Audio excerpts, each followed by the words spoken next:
Hello all, నమస్తే. నా పేరు మంజు భార్గవి.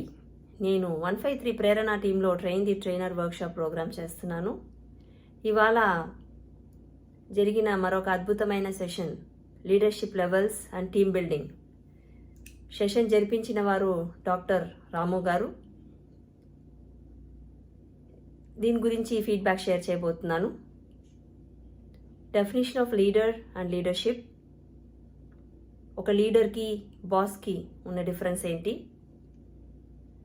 లీడర్ అనేవాడు టీంతో పాటు ఉండి టీంని ముందుకు నడిపిస్తాడని, towards the target goal achieve చేయిస్తాడని. బాస్ అనేవాడు శాసిస్తాడు, టీం వెనకే ఉంటాడని. లీడర్కి లీడర్షిప్కి ఉన్న క్లియర్ డెఫినేషన్ ఏంటి? Qualities of leader.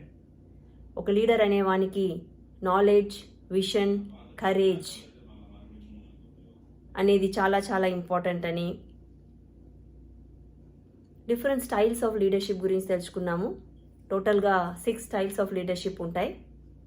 Autocratic, democratic, delegative, transformation, transaction and situational.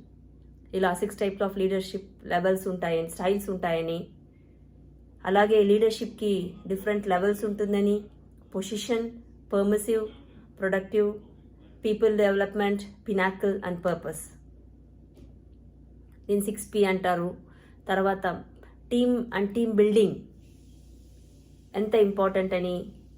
Together everything is made possible, everything can be achieved more అని సార్ క్లియర్గా ఎక్స్ప్లెయిన్ చేశారు. ఈ లీడర్షిప్కి, లెవెల్స్కి, టీమ్కి ఎంత క్లోజ్ రిలేషన్షిప్ ఉంటుంది, ఒక టీం విన్ అవ్వడానికి, లూజ్ అవ్వడానికి ఇది ఎంత ఇంపార్టెంట్ అనేది సార్ క్లియర్గా చెప్పారు. Thank you so much for this wonderful session sir. జై హింద్, జై భారత్, వందే మాతరం.